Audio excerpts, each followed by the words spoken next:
Ladies and gentlemen, welcome. Thank you for joining us for today's special event.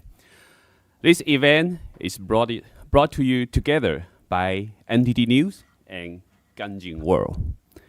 And this is a very special event. And you probably feel excited. You just watched the trailer for this movie, The Unrestricted Warfare. And this event is very timely for such an important topic. It's one of the most defining threats that the world is facing right now, the unrestricted warfare from the Chinese Communist Party, the CCP. And today, we bring this together, so many experts in this field, and also the courageous crew who make this film possible, who bring this story to the screen. And we have many honored guests in the audience as well. So let me mention a few. And so we have the director, Ma Yan. We have the writer, Bob King. And then we have young Jekielek, the host of American Thought Leader. We have Frank Gaffney, the executive chairman for the Committee of Present Danger China. And we have Casey Fleming, who is the executive director for BlackOps Partners. And we also have Mr. Joe Wang, who's the executive producer for this film. And we also have Sophia, also is the producer for this film. And we also have Dr. Sherry Ng, who's the CEO of the Ganjin World. And so we also have our moderator, Steve Lance, the host for Capital Report for NTD News. So in the audience, we also have Mr. Piero Tosi, the staff director for Congressional Executive Commission on China. And we also have Mr. Sakan Tas, and also Eileen Ling from the Victim of Communist Memorial Foundation joining us. And so we're glad we host this event in the US Capitol because we feel that the message from this movie as well from today's panel need to be heard by the United States Congress. And so first, we would like to invite our honored guest to make some opening remarks. First will be Dr. Sherry Ng. So she actually relocated from Silicon Valley to Hudson Valley, New York. And she's the executive director for Ganjin World, which is the fastest growing video sharing platform as well as streaming platform. Let's welcome Dr. Sherry Ng.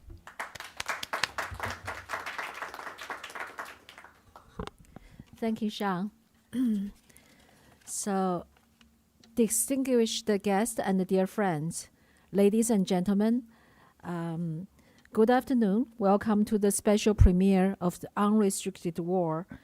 I'm honored to host you today to represent the Ganjin World, a content sharing and a video streaming platform with a mission of putting humanity above technology. So Ganjin World was established in 2022 in Middletown, New York, with by Silicon Valley tech veterans and business innovators. Many of our staff have experienced or witnessed CCP's persecution on its own citizens. They came to the United States to study, work, and live here. Having experienced both systems, so we were alarmed to see the CCP's propaganda, censorship, surveillance, often through the tech sector, seeping into the United States little by little, year after year. So the Unrestricted War is a powerful story of courage and truth, produced by NTD Canada and will stream on Ganjin World Plus, our streaming platform on ganjinworld.com on August 8th. This film confronts a global pandemic cover-up by the Chinese Communist Party. And in real life, the cover-up of the COVID-19 has brought great threat to the humanity. The threat is real. Just this month, Ganjin World experienced a CCP's coordinated online attack with flooded fake hate comments by fake accounts targeting programs that exposed the persecution of Falun Gong. On the July 20, the Falun Gong anti-persecution commemorating events. We see the Chinese regime extending its transnational repression to the United States, especially targeting peaceful Falun Gong practitioners and Shenyun artists who have produced the #1 show about traditional Chinese culture. This is why Ganjin World was created. We develop technology for the sake of humanity, not controlling people. We stand firmly for free speech without political censorship. We protect user privacy with our private data center, which we built from scratch 3 years ago. We provide wholesome content for families without harmful influences or collecting, user data from American people. In just 3 years, Ganjin World has launched the Ganjin Cloud without CCP infiltration, the privacy-first Ganjin browser, and the Ganjin Campus for a safe and a positive digital environment for children.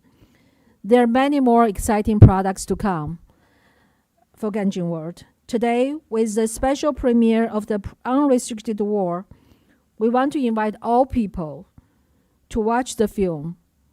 This is not just a fiction. It is happening in real life.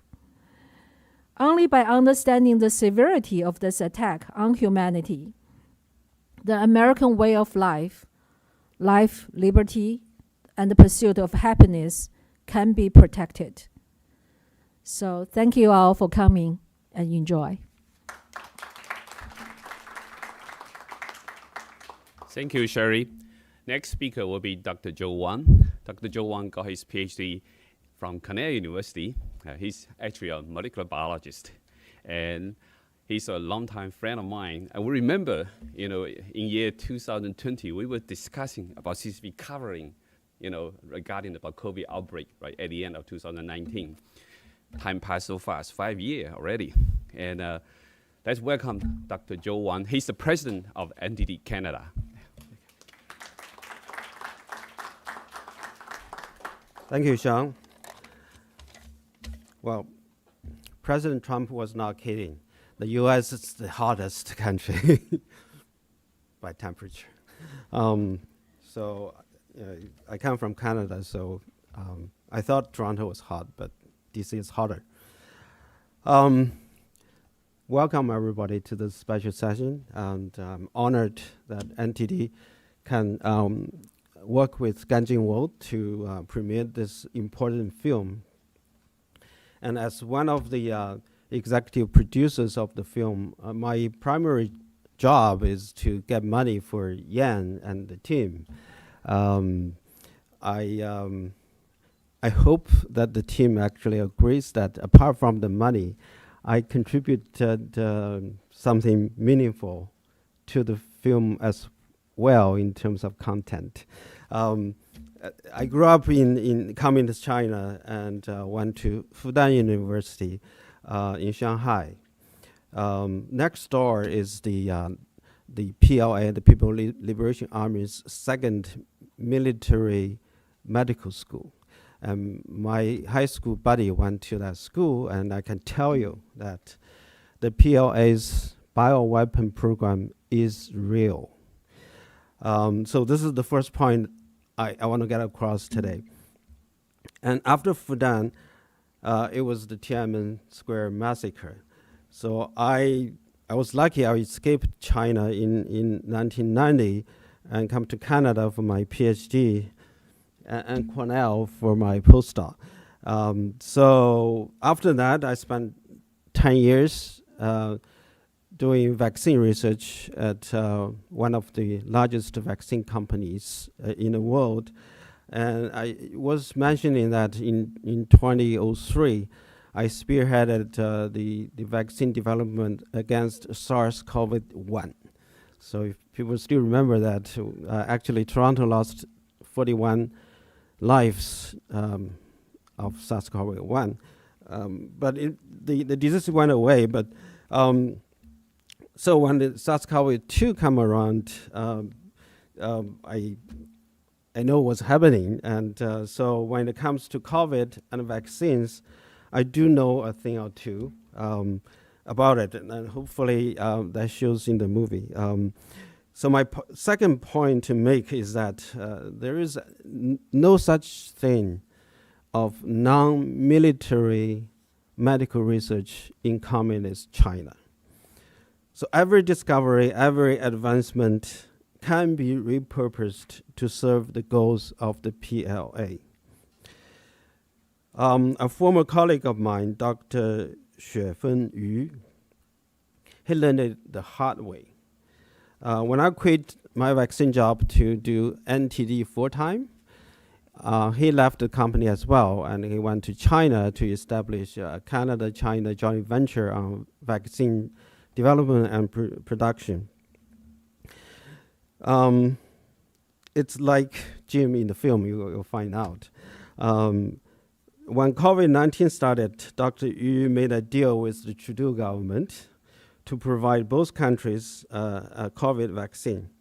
In October 2020, when he tried to ship the vaccine from China to Canada, according to the agreement that he actually had with the Trudeau government, the PLA stopped the shipment at the airport, claiming that the vaccine was a PLA property. So the deal that he signed with Justin Trudeau was just turned into a historical document with no practical significance. So my American friends, I hope President Trump is listening. The Chinese people are honest, hardworking people. The CCP is everything but. So you can never trust the CCP. They can sign whatever deals in front of them, but they can turn into very quickly as historical document with no significant practical use. So, although the film, as Dr. Yin said, the film is fiction, but I can tell you that every element in the story could be real. Again, my 2 points to take away. Number one, the PLA's bioweapon program is real. Number two, there's no such thing of non-military medical research in communist China. So never trust the CCP. Thank you.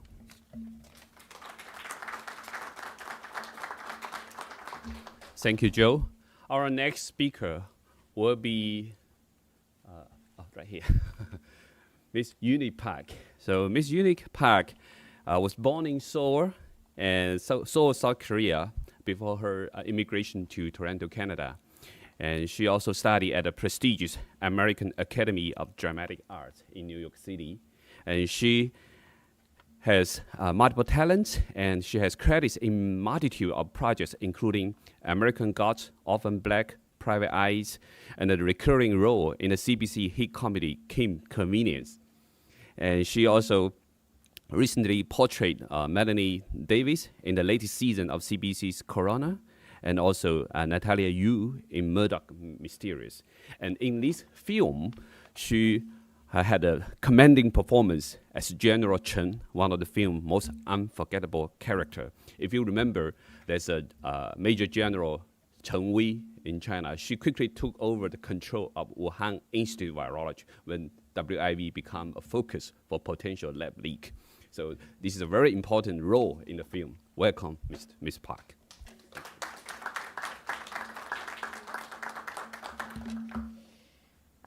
I really loved portraying General Chen. Anyway, first, I am very proud to be here, and I'm very, very proud to be part of the Unrestricted War. It was more than just another role for me.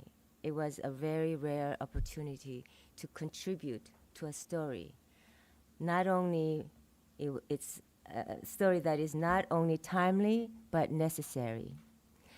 When I first read the script, I was drawn to it by its emotional depth and complex storyline. The Unrestricted War doesn't just give away simple answers. On the surface, it's a political thriller, but underneath, it's about the quiet struggles many of us face today. And you know, we have to choose always between truthful survival, duty and conscience, and power and loyalty. This film doesn't rely just on entertainment. It relies on truth. The truth is that people in oppressive regimes are often used by those in power for their own goals. And that truth is what makes this film powerful, important, and deeply human. Playing the role of General Chen was an emotional and challenging experience. What intrigued me the most about playing her character were the inner struggles she carries.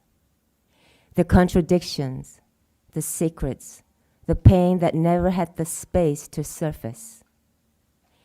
She's not just a typical antagonist. She is an example of what happens when one's innocence, loyalty, and love have been stolen. She has become a weapon shaped by a regime that understands how to exploit grief, fear, and loyalty for her country. Her true identity was stolen, like many others. And that brings me to the heart of why this story matters. I feel deep sympathy for those living under systems that take away their freedom to speak and right to be heard. Just like everyone, most Chinese people want dignity, choice, and a chance to live without a fear. The Unrestricted War shows that it's not the people who are dangerous. It's the regime that fears their freedom. Her generation now holds power in China. Despite everything, they still cling to a distorted idealization of communist ideology. Even today, they maintain a Cold War mindset. And the unrestricted warfare is a direct extension of that way of thinking. The Unrestricted War is ultimately a film about awakening.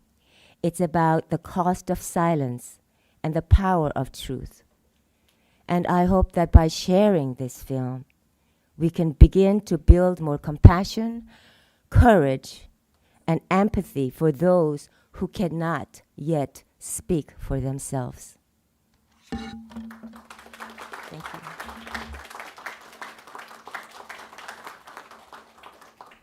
Thank you, Ms. Park.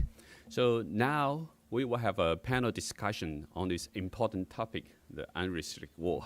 And I will let our moderator, Steve Lance, to host this panel discussion. Steve Lance is the Washington, D.C. Bureau Chief for NTD News, and he's the host for Capitol Report. Steve?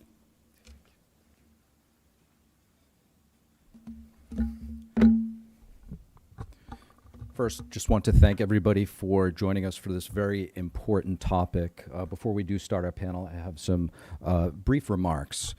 Want to thank everybody for coming here in person and for joining us online.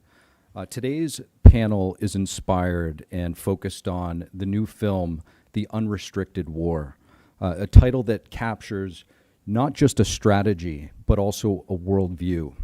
The concept of unrestricted warfare comes from a 1999 playbook written by two Chinese military colonels.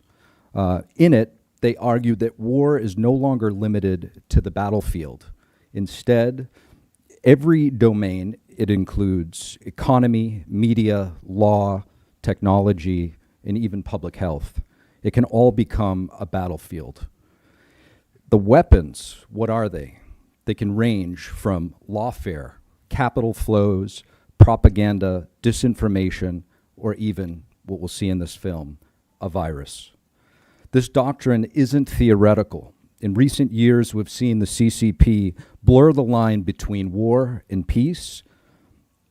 We've also seen how the CCP can attack and blur the line between the state and civilian, domestic and foreign.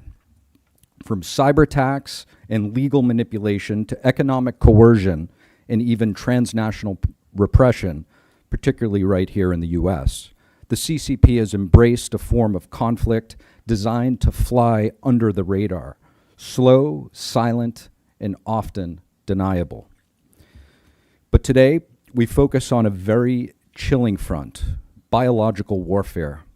COVID-19 shattered lives, economies, and trust. While the full origin of COVID is still clouded, what's clear is the CCP's pattern of deception, suppression of whistleblowers, and control of global institutions. Was it a leak? Was it worse? Regardless, the regime's behavior during the pandemic fits squarely within the playbook of unrestricted war.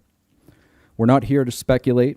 We're here to investigate, expose, discuss, and ask the hard questions that mainstream institutions often ignore or neglect. Because if warfare is no longer declared, then defending our society requires waking up to the war we don't even realize that we're in.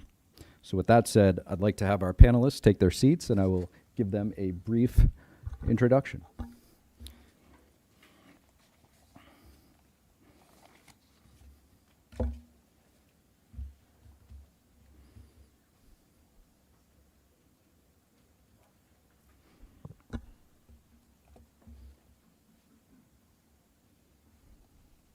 So I will go from my right.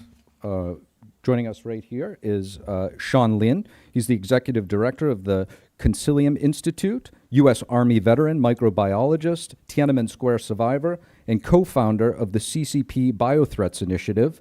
He's also co-author of China's International Military Civilian Virology Fusion. Next to Sean, we have Mr. Casey Fleming, CEO of BlackOps Partners, where he advises Fortune 500 firms, U.S. government agencies, and allied governments on strategic risk, national security, and counterintelligence. Next to Casey, we have Jan Jekielek. He is a senior editor at the Epoch Times, award-winning journalist, host of American Thought Leaders, as well as Cash's Corner, and producer of documentaries, including The Unseen Crisis and Finding Manny.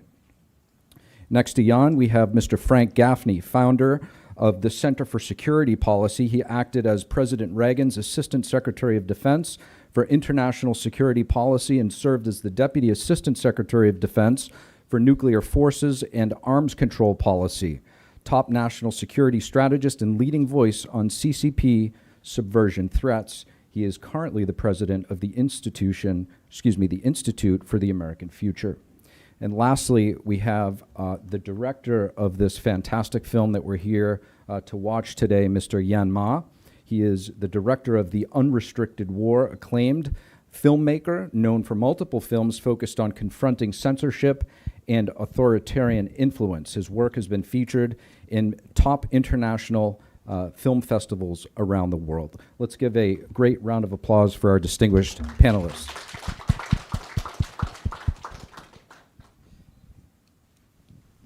Thank you all so much for taking time out of your busy schedules. There's a lot of brain power here. I hope we can get to expound some of this. Yan, I would like to obviously start with you. We're here for your film today. If you could, talk to us about some of the challenges that you faced as you directed this and made the film, and why it was so important to tell this particular story.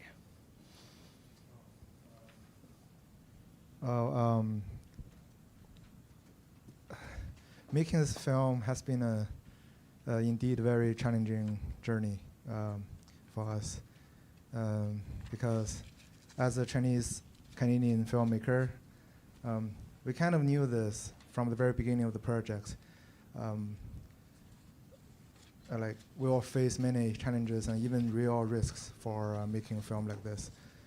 Me and my producer Sophia and Joe, we were talking about this a few times during the production, because many of our team members, including myself, we still have family members in China, and they've been facing a huge amount of pressure for what we're doing here. So just my family, for example, we received harassment warnings from the local government officials and threats from the National Security Office, and some of my family members' income got cut off right after I started the film. So it's almost like, it's been almost 2 years. So it's been very, very difficult situation for us. And we were, during the production, and of course, like, we can enter the country, but this story, it happened in China. So we have to figure out a way to make it look real, and so that's why we carefully design every shot to make sure the, everything look legit on the camera. Yeah, and it's very difficult. It's very difficult, and yeah, every time in the scene, if you pull the camera like 1 feet away, you will see like everything's fake. So yeah, it's a very challenging production for sure.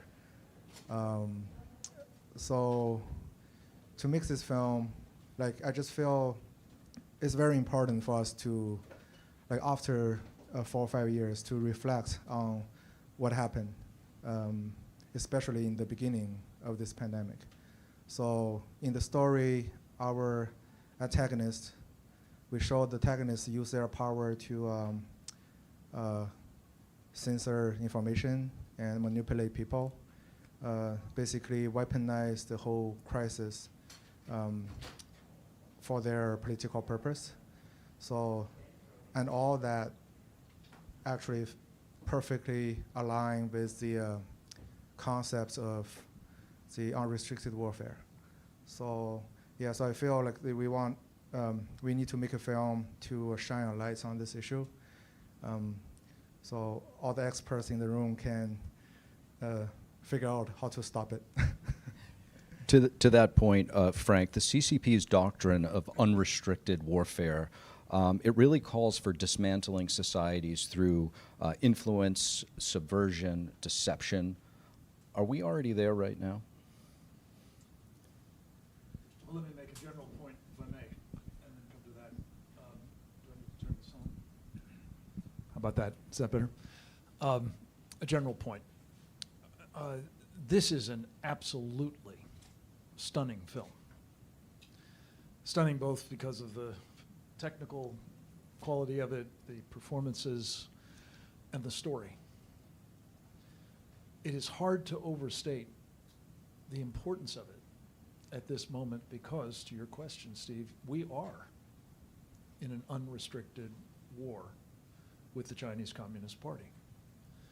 Indeed, we've been in it, I would argue, since the early 1990s. They finally sort of told us about it in 1999. And you touched on it, but I just want to impress upon this audience that they listed, I think, something like 20 different lines of attack that would be used to destroy the United States of America before China had the military power to do it the old-fashioned way. And actually, in keeping with Sun Tzu's, teachings, it's better to win without fighting. So if you can do all of this through various other means, great. But one of the items listed in that, agenda was biological warfare. They came right out and said it. It's fair game. And I wanted just to make the point, I think it was Joe who talked about this, but it's directly relevant today to the circumstance in which we find ourselves. The Chinese Communist Party is a signatory to the Biological Warfare Treaty, which prohibits any of the member states from having an offensive biological program. And yes, that is what they have. And yes, it is emblematic of what they do in every possible domain. And I mention that with particular emphasis because we are in the process, as we speak, ladies and gentlemen, of trying to have a new deal with the Chinese Communist Party, a new deal on tariffs at the moment. And who knows what all else. They will not honor that deal any more than they have honored the Biological Warfare Convention or any of the other myriad treaties, agreements, trade deals that they have entered into with us and others heretofore. It is impossible. So I just want to say again, for shining the light on the character, not of the Chinese people, but of this party that has misruled them and brutalized them and murdered them in unimaginable numbers. I've heard them bruited as 100 million Chinese having been killed by the Chinese Communist Party. And that does not include the 400 million they boast of having murdered in utero, in the womb. And some say it may be another 100 million since they admitted to that. I just wanted to say, I pray, I know it is their purpose, and you didn't speak to the distribution challenges you have, and I hope we'll talk about that. Because the courage that this took to make the film and to star in it, and then to try to get it into theaters in Canada. And then, as I understand, didn't even bother trying to do it here because the theaters are owned by the Chinese Communist Party in large measure in our country. Part of the unrestricted warfare. Very literally. Anyway, just to conclude, I thank you for making this film, for doing it so beautifully, and for doing it at this moment when, I was going to say, for God's sake, but for our sake, we must awaken to the reality that these people are intent on our destruction.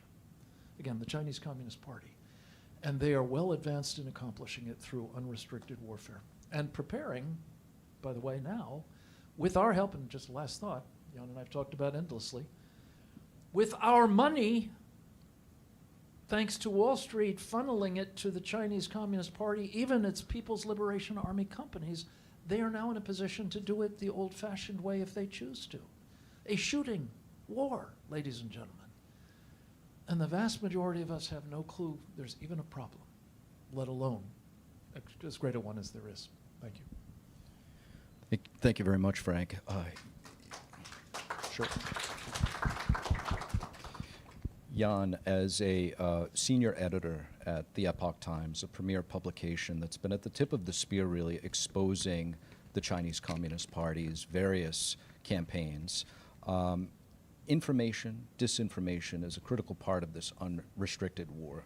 If you could, talk to us about how they have leveraged information, not just with COVID, but beyond. Absolutely. If I may just mention, Joe Wong, he disappeared from here moments ago. He's back there. Joe, about 8 years ago, took a chance on a film which was proposed. It was a quote-unquote optimistic Holocaust documentary about my father-in-law. And he made it happen. He helped this award-winning film happen, which was kind of a labor of love. Thank you, Joe. Thank you for making, basically helping make this film happen. This is just kind of unbelievable. When it comes to information, I'll just mention one thing as we start. During the whole, let's call it COVID crisis, okay? we were actually getting a lot of insider information from inside communist China, from people who were, we have a kind of deep underground network of sources in communist China. And a number of those people, we very early on realized that this pandemic was happening, that there was a significant death toll within China, and a number of people who shared this information, right, also about the draconian zero COVID policies, welding people into their homes and all this. A number of those people that were sharing information are now in prison in communist China, because they risked everything. So this getting out of information, you saw, this is obviously a very important part of this film, that theme, right, is so critical, right? Breaking through this, what they call the Great Firewall of China, using whatever means possible is so critical. So it's my hat tip to the people that are in China that are actually trying to get information out, and the people outside of China who risk, a lot in order to do that. And as we can see, Yan's family has been basically reprised against already, and God knows what else will happen. But the point is, the message is so critical.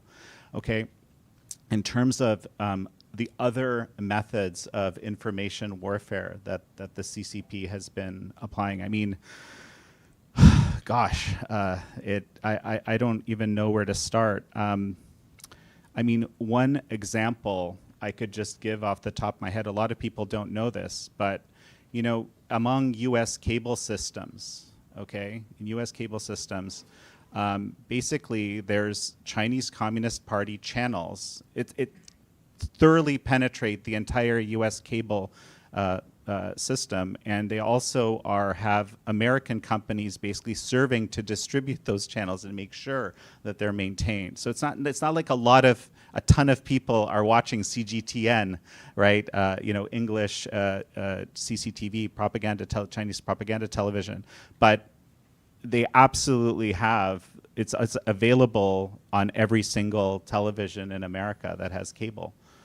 That's just one piece. We could go into this greatly, but you can imagine the information they share. Another piece, they were until not too long ago, they were basically putting in supplements into the top newspapers in America, right? New York Times, Wall Street Journal, Washington Post. So basically Chinese communist propaganda that had a little note that said this is actually, a paid insert.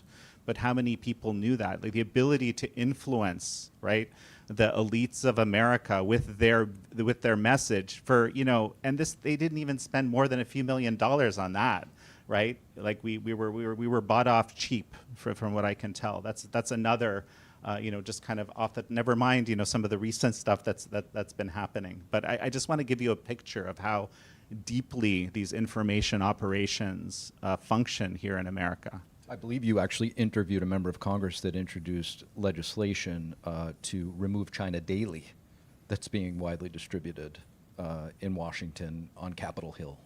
Yes, that's right. That's right. Actually, a freshman congressman, Aim Habaneh, the first thing he did is a really, really interesting guy because he's of Druze ancestry, very relevant. Many people had never heard of Druze until recent activity in Syria and Israel and so forth.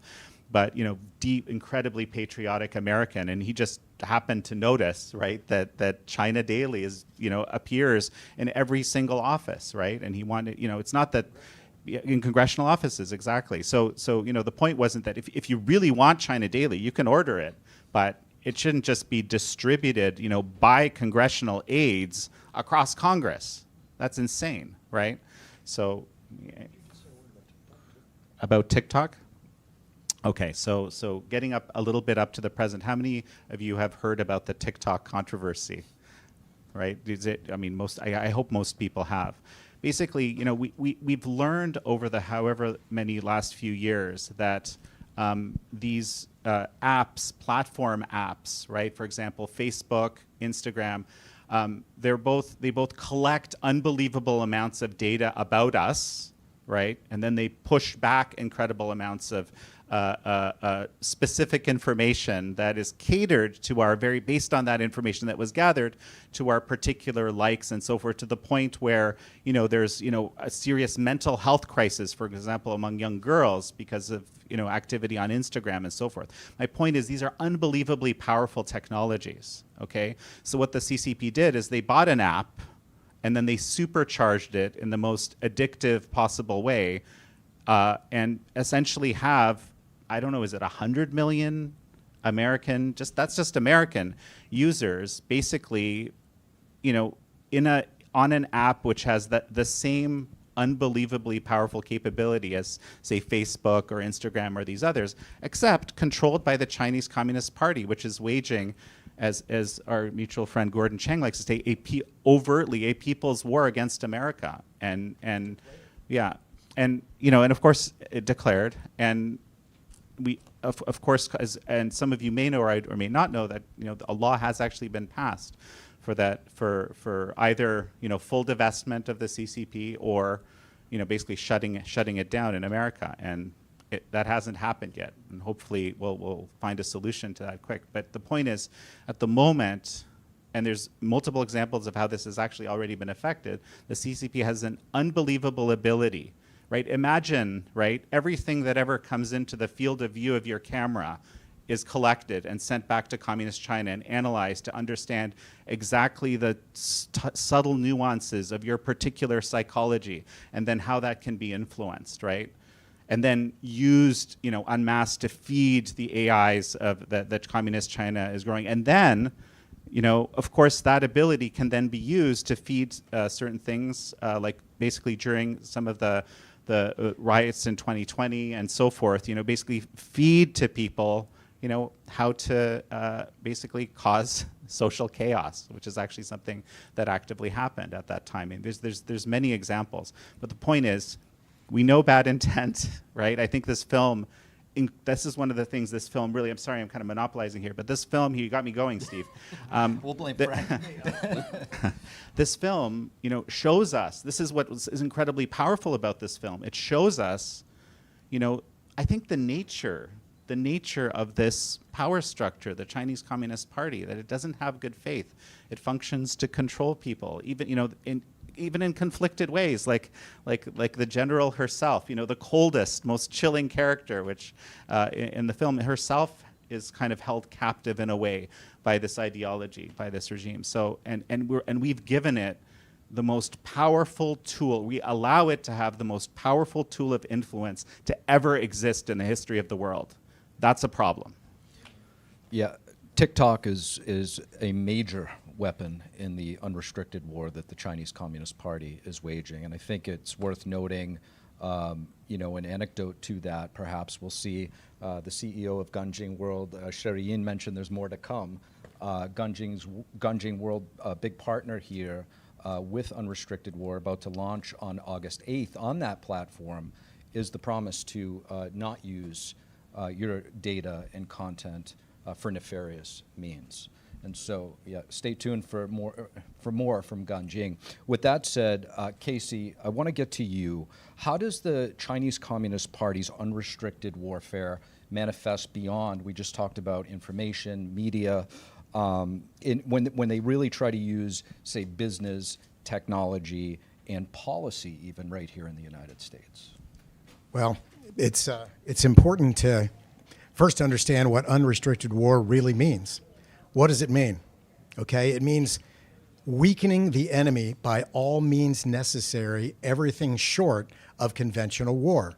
What that means, so conventional war means our military, our government. So if they're weakening all sectors of society and weakening a people and a country by all means necessary, that means that the American people, man, woman, child, Canadian people, Australian, UK, keep going, they are on the front lines of this war, okay? And so this war must be understood that the normal people are on their front lines. The FBI director for the past 6 or 7 years, Christopher Wray, would come out and say that China is the most significant threat to the future of the United States. The current FBI director said the same thing. The DNI, Director of National Intelligence, said the same thing. MI5, but they don't give any detail. They say they're in our critical infrastructure, but they don't give any detail, okay? But you, American people, are on the front lines. So what do you need? You need intelligence. You need information to understand who's coming after you, how are they doing it, and how do you protect yourself, okay? So unrestricted war means taking down your enemy from within by all means necessary, short of conventional warfare, under, this is key, no rules. So when you hear a biological warfare, and we're going to sign biological agreements to play nice and nuclear agreements to play nice, they have no intention of playing nice. Everything the Chinese Communist Party has ever signed with us, they have never honored. And the worst thing that we could have done as a country is to bring them into the World Trade Organization back in the day. So now we are funding this communist regime. So what is a communist regime? A communist regime cannot exist along with freedom and a free society. So Xi Jinping and the CCP have come out relentlessly and said that we are their enemy. And the American people, we have to understand that this fight is not with the US government. This fight is not with our military. And the problem with the way that we've been raised as Americans and Brits and Canadians, Canucks and Aussies, is to think that if we are in trouble, our military is going to take care of us. That has not been the case. This is a quote. The world will be won or lost in the next 10 years. That's how serious this is. My team and I have been working this for 15 years. It's true. The movie is 100% accurate. It's real. And it shows how it can be weaponized against the people. Notice there aren't really governments. We're talking about people here. Yes, there's a CCP. That's not a government. That's a maniacal, dark mafia regime. And communism cannot exist with freedom.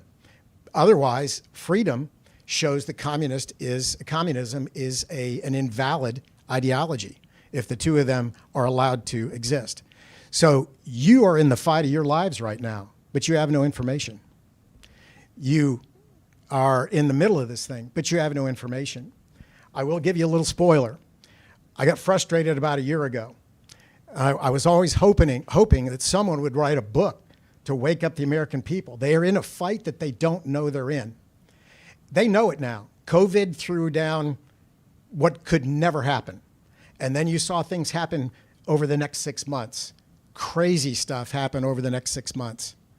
And you know something is wrong. You cannot put your finger on it. No one has connected the dots. The last thing I wanted to do is write a book. There'll be a book coming out in about November timeframe. It's called the Red Tsunami and the Silent Storm Killing Your Freedom. And it's not for me, and I still don't want to write a book, but I'm doing the book for the free people of the world, not focused on the American people, but also translated to all the other free people in the world, including the Chinese people that want to be free under this terroristic and totalitarian regime. Casey, just a quick follow-up. For those of us that have been watching China closely for the past few decades, there seems to have been a gradual awakening or enlightenment. The term CCP, or Chinese Communist Party, didn't exist really 15 years ago. People would refer to them as the Chinese government or President Xi, legitimizing the CCP in a certain sense. When it comes to recognizing the Chinese Communist Party as a competitor versus an adversary, do you think there's any importance in that distinction? There's tremendous importance, and that's a blindness that our government has and our military has. They say, our military says, and I've been challenged with this by military folks, you can't be in a war unless Congress says you're in a war. And I was challenged with that and many times. And I love it when I get that question. And I said, well, you know, Casey, what's your lexicon? How do you define war? And I'm like, so I wait for a pregnant pause, maybe 2 pregnant pauses. And I said, I don't define it. I said, if our enemy defines it as war, then by God, it's war. And that blows their mind because only Congress can declare war if you're a U.S. military general officer. And that's the issue. And then we even have a U.S.-China commission, a U.S. Bipartisan select committee on competition between the United States and the CCP because we're so scared of the word war. The other thing is war, if you look at peace and war as 2 circles, okay? So to the American people and to the free people of the world, you're either in war or you're not. But in the middle, the CCP has expanded the middle piece, which is unrestricted war, which means your schools, your families, your doctors, your media, I mean, your next door neighbor have been infiltrated and subverted against you and your freedom for the ultimate takeover of communism. And this is the discussion that needs to be at the dinner table. This is the discussion that needs to happen at Thanksgiving and Christmas and to your neighbors over that cold light beer, because your government is not going to help you. Your government's not going to fix you. Your military is still learning what the heck unrestricted war is. They're still trying to get their arms around, well, is it asymmetric warfare, hybrid warfare? Is it, I've heard this, irregular warfare, because they're still trying to get their minds around it. Here's the point. If you're in a war, you have to become intimate with your enemy. You need to understand their strategy. So where it is today, we have the most formidable enemy the world has ever seen. They're diabolical. And we feed them, and we fund them. And we're making them so powerful to kill our own children. That is what's going on, a 15 years worth of counterintelligence, and somebody who can talk about it, because I don't work for the government. And I can tell you as an American, and as someone who is a warrior for the free world, after 15 years of working this is what's at stake. I'll say it again. The world will be won or lost in the next 10 years. And that's why this movie is a great way to open people's minds and say, could this happen? No, it couldn't happen. It is happening. And Frank, you mentioned this book in 1999. The year is 1986. CCP Nation State Program 863. Year 1986, month number 3. That's when they came out with that program or Project 863. Basically says we're going to lie, cheat, and steal to take over the world. Back to you. Thank you very much. Yeah. We're running out of time for the panel in terms of Q&A. We want to open it up to the audience, but Sean, I do want to get to you quickly if we could. You're an Army veteran. Yeah. You're also a biologist. So this film probably hits particularly close to home for you. Talk to us about what the West might still misunderstand about the CCP's biosecurity ambitions.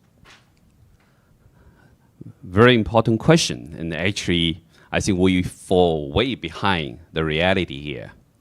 And we talk about CCP's bioweapon program. To most of the national security experts in the United States, your mindset is still the traditional biological weapons. You think about anthrax, right? You think about the traditional neurotoxin, but it has already evolved. And in 2016, Xi Jinping established the Joint Commission for Military-Civil Fusion. So that definitely significantly boosts the development of the biological weapons.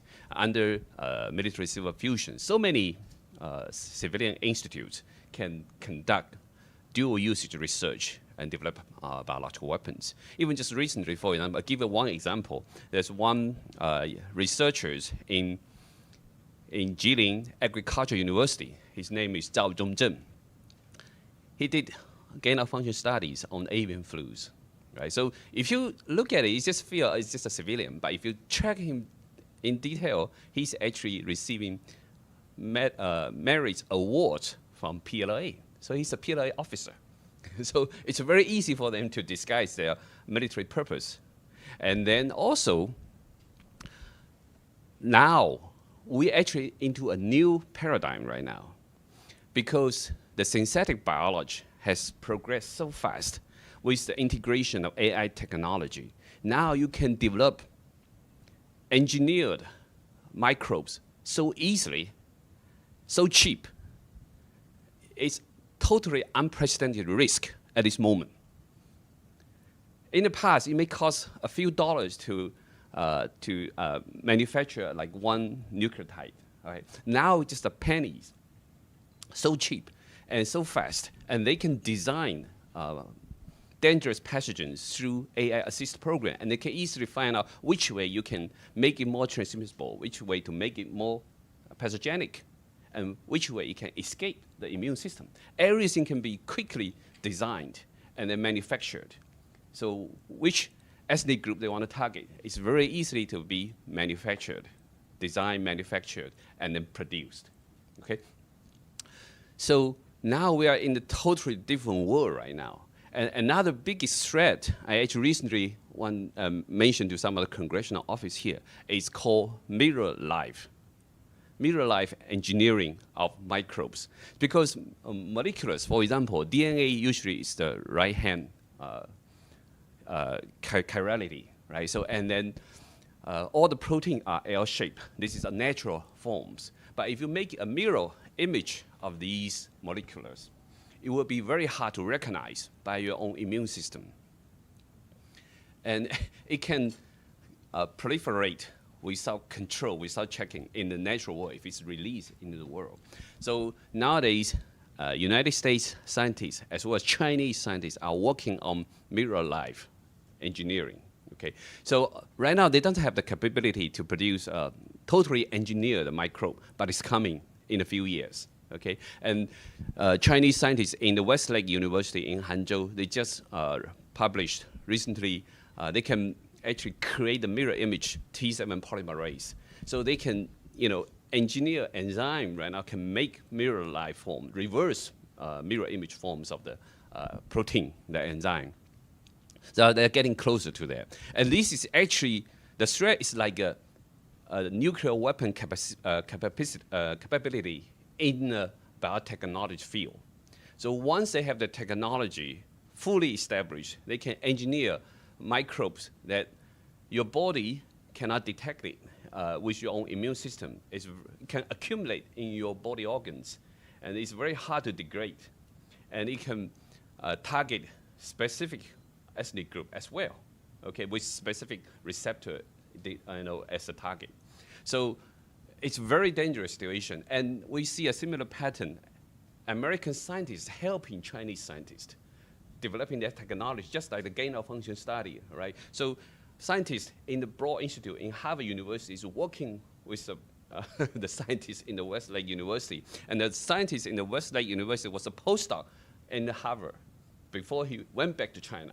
So they developed this technology together, just like the gain-of-function study, just like the story of Shizhen Li.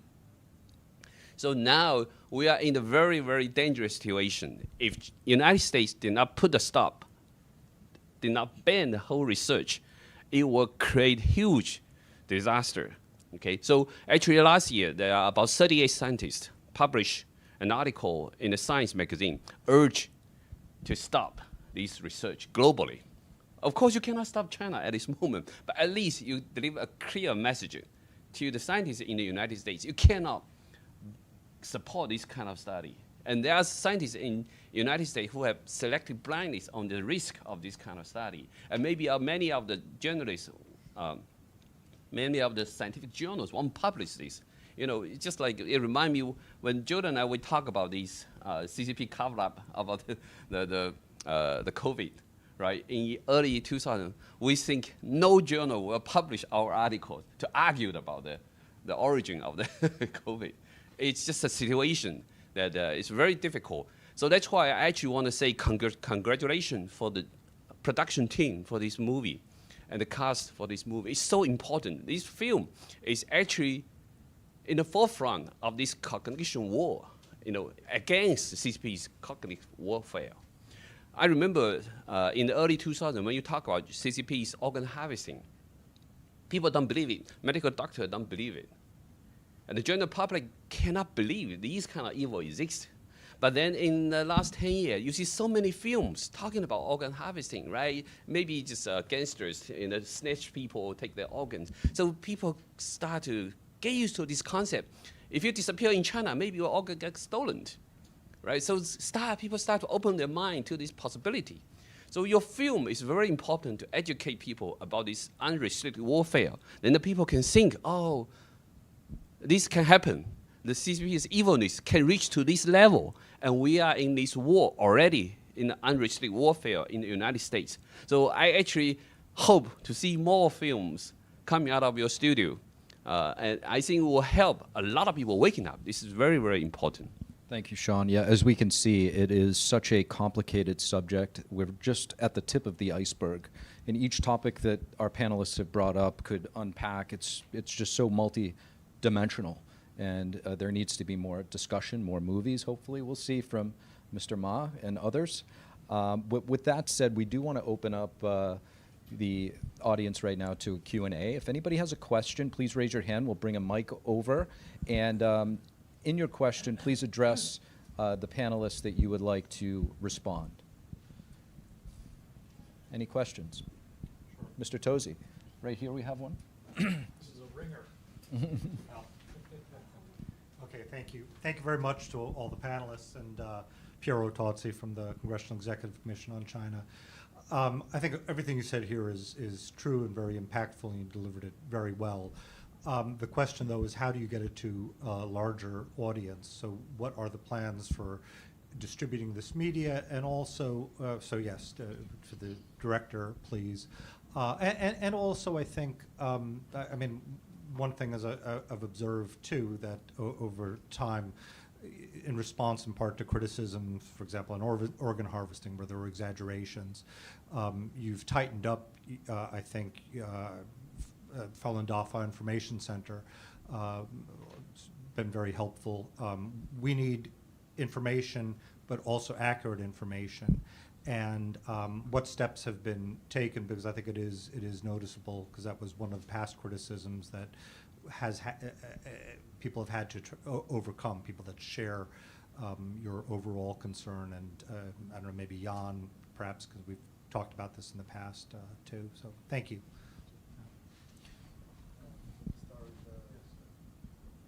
So about the distribution of this film, yes, we did a theatrical release in Canada 2 months ago. We faced a lot of interference. That's when, in the beginning, like we had a very great deal with the distributor, and he thought everything would be good. I was kind of expecting some accident will happen, but it's like, so we had a deal for 3 months, and everything was planned. And the day before the ticket selling, the theater actually canceled the event. So we had to suffer a huge loss, including the distributor as well. He's very frustrated, but we fought back very hard, and eventually we get the film in theater on time. But after that, since the distribution circle is a very small circle, so our contact in Hollywood, they just wouldn't dare to do that in U.S. again, because if this happened again, they're gonna lose a lot of money, you know. So what we plan to do instead is just go directly onto the VOD platforms. So that is the most direct way to contact, to build the viewership between filmmakers and the audience. So we are having the film on Ganjin World Plus on the August 8th. We release it on the platform, and then we're going to move on to Apple TV and Amazon, all the major platforms. Netflix. And maybe not Netflix. Yeah. So not Netflix at the moment. Maybe later. Yeah, and also in this way, we release a film on these platforms, and also we hope this film can actually spread, go through the Great Firewall and go inside of China. Because as a Chinese filmmaker, I feel it's important to actually delivers a message to the Chinese people as well. So they will understand what their government is actually doing to them, because in there is only have one voice, and they're deceived, and they may think their enemy is the American people. This is how the CCP hiding behind and manipulate people, right? Turn them on each other. So that's why I think this film, we wanted to, find a way to let the general public in China see it. And yeah, so we'll try our best. Could I just say, Pirot is one of the great heroes in the United States Congress. He's been doggedly working this particular problem set and so many others for one of the greatest legislators of our time, a man who, despite despite his record of legislative accomplishment, rarely gets even acknowledged, let alone the credit he's due, and that's Congressman Christopher Smith from New Jersey. And so I would just say back at you, sir, a hearing of your commission that features both this wonderful film, but also the stories that we've just had shared about the difficulties that have had to be overcome.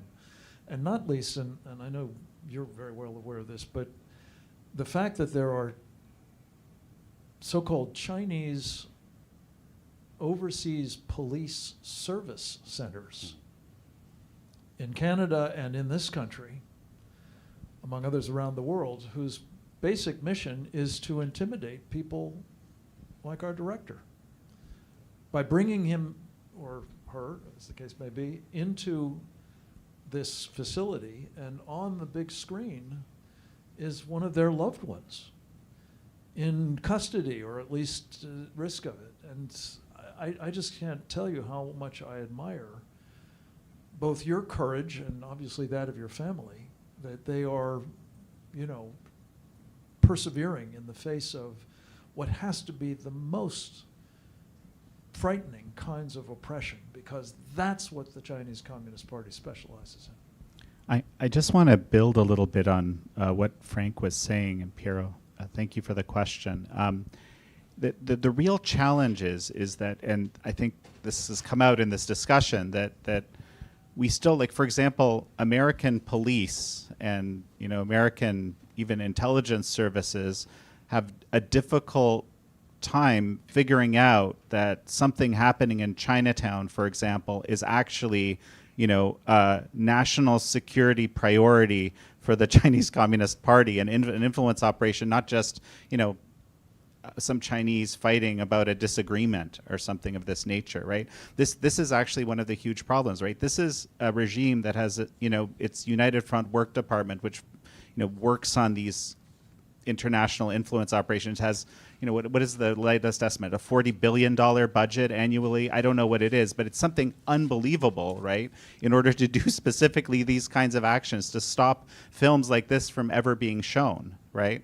So what I would want to encourage, is for the U.S. government to basically, help the people, actively help the people who are being attacked in this way by the Chinese regime. And I mean, again, the CECC and your office and Chris Smith and a few others have actually been kind of at the forefront of trying to help deal with this. But this is the opportunity. I think Casey's point is right, that the time frame, if we don't figure this out quickly, we're good to figure things out quickly, right?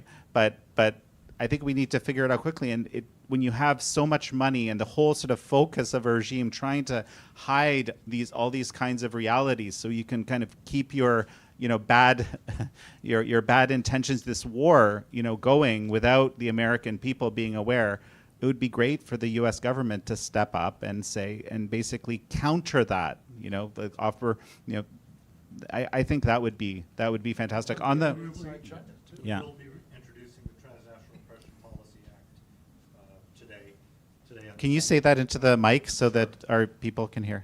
We will be reintroducing the Transnational Repression Policy Act today on the Senate side, tomorrow on the House side. So fantastic. That's fantastic news. And just on the organ harvesting, so the organ harvesting issue is something I've been covering for almost 20 years now. And it was very difficult at the beginning to even get people to listen, because it's a state-sanctioned murder of prisoners of conscience for their organs at scale as a concept is unimaginable to a whole lot of people. So even at that level, it was very difficult. And then, you also have the Chinese regime feeding bad information, right? And there's people basically frantically trying to expose something, and no one's listening to them. It creates a very difficult situation. I think overall, right, the level of information today, some of the researchers, Matthew Robertson with the VOC represented here comes to mind, doing incredible work. I think the body of knowledge around the forced organ harvesting with the China Tribunal in 2020, with some of these incredible papers. There's a paper on the American Journal of Transplantation, Execution by Organ Procurement, seminal paper. I encourage you to read that. I feel like the quality of the information we have right now is very high, and that we can really bank on it. And there's, I can't name the number of groups that are working on that right now, but I don't think you have to worry about that aspect as much as maybe in the past, Piero. Thank you. Yeah, it's also want to mention this bill is very important. The transnational repression we see enhanced activity of CCP's United Front operation in the United States, targeting again many Falun Gong related groups. The Sewing Performing Arts and the Global Service Center in Flushing. Their sites, public sites, has been sabotaged in public. Many other things are happening. But at the same time, I want to highlight that actually. Even for the United States national defense strategy need to be totally reshaped, because it's still, if you look at the last version in 2022, the last version, it still talk about deterrence on the CCP and then treating it as a competitor. But I think right now we need to totally upgrade it to treat CCP as a principal rival, principal adversary of the United States. Yeah. I mean, I think on that point, we think of it as an economic rival, we think of it as a strategic rival, but really it's a systemic rival. Yeah. It wants to overturn the entire rules-based order, and I forget who it was that mentioned the WTO. Was it you, Casey? Yeah. I mean, the case in point. I mean, they take advantage of the rules. Lawfare, they take advantage of our court system, our justice system, but that is what the objective is, to overturn that and replace it with a system of its own devising. And I don't think people are aware in the least. But Piero, that's putting too gentle a face on it. Just read what the Chinese Communist Party's propaganda outlets put out in English every day. And it's talking about destroying the United States of America, defeating it, replacing it, yes, but getting rid of it. I kind of wish instead of China Daily, it was the Global Times that was giving free copies, and we actually get it and we use it because that's part of our research. And that's but if people were to read the Global Times, which is amped up far more, that would open some eyes. Just to underscore something Piero mentioned, a major part of the Chinese Communist Party's unrestricted war that we didn't really get a chance to delve into today, but it's extremely important, is the lawfare and the use of American courts by foreign citizens. Foreign citizens can actually file lawsuits in our courts against American citizens. And it was heartening to see there was a hearing on just this by a subcommittee of judiciary last week with a main focus on the Chinese Communist Party's usage of United States courts. And it ranges from, IP theft in order to find more, technology through discovery processes, to human rights abuses and attacking groups like the Shenyang Performing Arts, like Falun Gong related entities.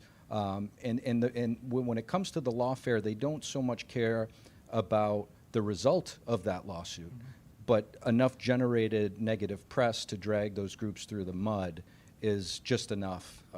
And to impose costs.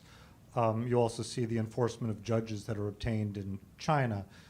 Stanford University case where Mao's secretary had donated his manuscripts to Stanford University. And to Stanford's credit, they are fighting to preserve that. But yeah, that's another case in point. And yeah, you can be bankrupted if you don't have the deep institutional pockets and the Steve, will can to I- fight. Could I Indeed. mention just one other thing before we have to go? 30 seconds, we have to wrap. The then defense minister of China, back in can't remember the exact date. You probably know, Sean. Xiaoxu claimed that the Chinese Communist Party had given, in the person of Deng Xiaoping, the biological warfare program of China, the mission of depopulating the United States so it could be colonized by China. And this takes us back to what Sean was talking about in terms of the technology. If they can make bugs that kill Americans, they will be well on their way to accomplishing that goal, and they had a dress rehearsal with COVID-19. Yes, indeed. And we haven't even thought about our water supply and the things that, warfare, we're seeing that right now. Unfortunately, this has been a fantastic panel. I wish there was more time. I do want to thank all of our panelists, as well as director Yan Ma for his excellent film, The Unrestricted War. Let's give them a big round of applause.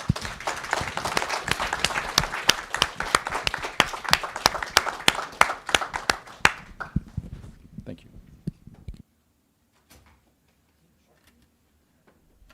All right, thank you, Steve, for hosting the wonderful panel discussion. And so next, we will have the opportunity to enjoy these thought-provoking film, The Unrestricted War. Okay,